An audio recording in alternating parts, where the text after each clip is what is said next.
bersuci ini ada dua macam. Bersuci secara lahiriah dan bersuci secara batiniah. Secara lahiriah ini ada dua, bersuci dari hadas dan bersuci dari khobat atau najis. Kalau bersuci secara batiniah itu membersihkan jiwa kita, diri kita, membersihkan hati kita dari segala penyakit-penyakit hati, riya, sum'ah, takabur, iri, dengki dan lain sebagainya. Itu harus bersihkan. Syirik, menyekutukan Allah, hati yang kotor, mudah marah dan lain sebagainya, itu toharoh secara batiniah. Nah, tema kita adalah lebih kepada toharoh zahiriyah, membersihkan hal-hal yang sifatnya zahir, yang nampak. Karena yang batin ini ada di dalam diri kita. Nah, ini yang zahir ada di luar, yang nampak oleh indera kita. Apa itu hadas? Apa itu najis? Nama lain dari najis ini adalah khobat, ada segala sesuatu yang kotor.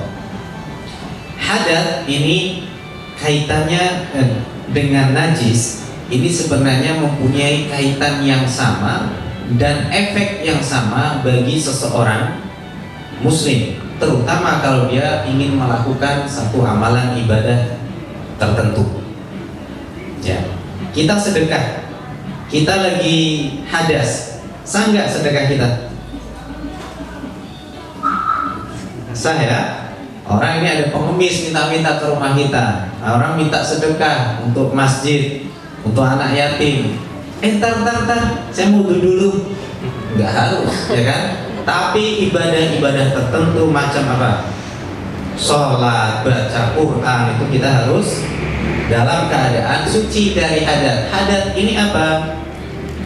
Hadas ini adalah yang kaitannya dengan keadaan kita. Ya, kalau najis ini adalah ada benda yang kotor yang ada di sekitar kita, yang menempel pada diri kita, atau tempat yang akan kita jadikan untuk kita ibadah, atau pakaian yang kita gunakan ini. Sehingga orang yang mau melakukan ibadah macam sholat, ya, kemudian seperti baca Quran dan lain sebagainya, ini nggak semua ibadah ya, itu harus dia suci dari hadas dan dari khobat atau najis.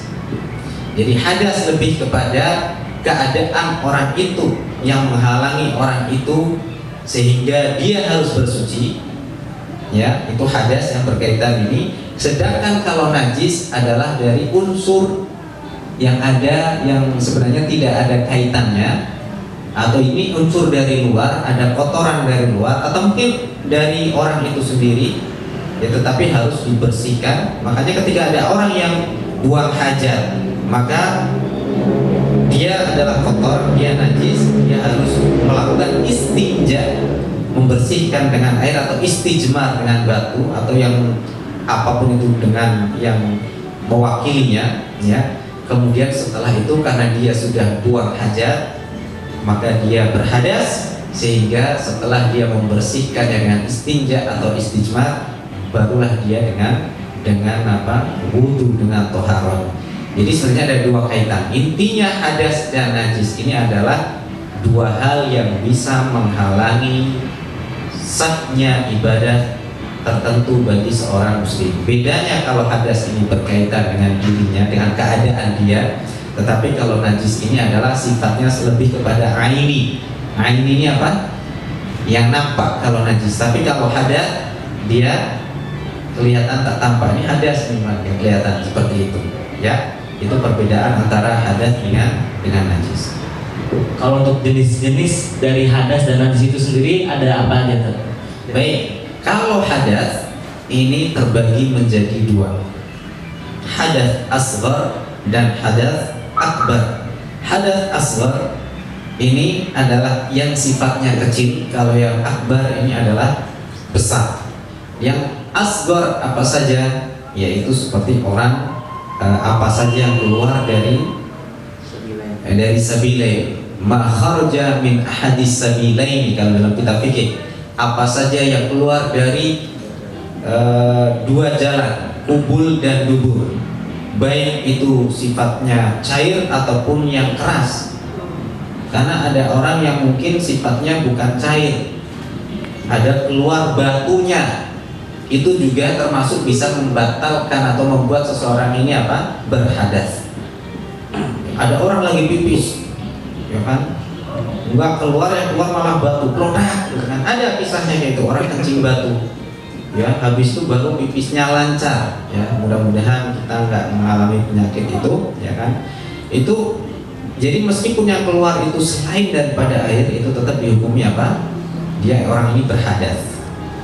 Contoh lagi, yang keluar selain air atau selain kotoran, makharaja min ahadis sabilain, seperti angin, ya. Kemudian kotoran yang lainnya, dan juga seperti ada mungkin ada keluar cacing kecil, kremi atau apa itu, cacing kecil yang biasanya gatel, kan? Ada di dubur nih, gatel. Itu pun juga keluar dari anus kita, dari dubur kita, maka itu pun juga bisa mengakibatkan seseorang ini apa? Berhadas. Nah, itu yang berkaitan dengan hadas ini. Intinya adalah hadas ini adalah kondisi seseorang yang mana bisa menghalangi seseorang itu untuk menjalani aktivitas ibadah. Itu hadas kecil. Adapun hadas besar itu adalah karena apa? Hadas besar ini karena disebabkan dan hadas besar ini bersucinya harus dengan apa?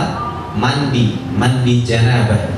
Kalau keadaan orangnya dinamakan orang yang junub, tapi kalau mandinya mandi janabah. Secara bahasa junub dan janabah ini artinya adalah jauh. Wal jaril junubi wasahibi bil jambi, ya kan, intinya ada tetangga yang jauh. Ini junub ini artinya secara bahasa artinya jauh. Jadi menunjukkan kalau orang yang junub ini orang yang jauh, dia terhalang untuk melakukan aktivitas ibadah, ya. Tetapi ibadah-ibadah yang tertentu, ya, seperti sholat, ya, baca Quran dan lain sebagainya, itu sama halnya seperti ketika hadas kecil. Cuma kalau hadas besar nih dia lebih besar, artinya dia bersucinya tidak cukup dengan wudu, tetapi harus dengan mandi. Nah, contohnya seperti apa? Hal-hal yang bisa mengakibatkan seseorang ini wajib untuk mandi besar, ya. Ada 6 perkara, ada 6 hal yang bisa mengakibatkan seseorang ini dia berhadas besar. 3 ini bergabung antara laki-laki dan perempuan, dan 3 khusus untuk perempuan. Yang 3 yang gabung laki-laki, artinya ini laki-laki dan perempuan kena semuanya. Yang pertama adalah iltiqaul khitanain, bertemunya 2 alat khitan, artinya 2 alat kelamin laki-laki dan perempuan, ya, dengan catatan di sini ada bertemunya ini ada hasyafah, ya. Ya, hasyafahnya ini adalah ada sebagian yang dari alat kelamin yang pria ini masuk. Nah, maka ini kalau belum, maka itu belum sampai pada hadas besar. Yang kedua adalah keluar mani atau al-inzal, ya, inzal. Jadi entah mimpi basah atau karena dia bersetubuh, ini juga termasuk bisa mengakibatkan seseorang ini adalah hadas besar. Dan yang ketiga adalah mati, ya, yang mewajibkan seseorang mandi. Orang mati itu harus dimandikan kecuali orang yang mati syahidah. Ini adalah hal-hal yang mewajibkan untuk seseorang ini mandi atau dimandikan. Dan yang khusus untuk perempuannya ada 3: haid, nifas, dan melahirkan. Bedanya apa melahirkan dengan nifas? Kalau nifas ini darah setelah melahirkan. Kalau melahirkan itu karena ada air, ya, pelumasnya, mungkin air ketuban, ya, seperti itu. Maka ini, jadi makanya gimana mandinya, Ustaz? Biasanya dengan mandi wiladah, dengan mandi nifas ini biasanya dijadikan satu setelah biasanya menjalani masa sekitar 40 hari, ya, seperti itu. Itulah 6 hal yang bisa mengakibatkan seseorang ini harus mandi. Kalau hadas kecil cukup dengan berwudu, tetapi kalau hadas besar harus dengan mandi. Tetapi apabila, ya, tidak dijumpai air atau ada air tapi orang itu tidak mampu untuk menggunakan air, maka bisa digantikan dengan apa? Dengan tayamum.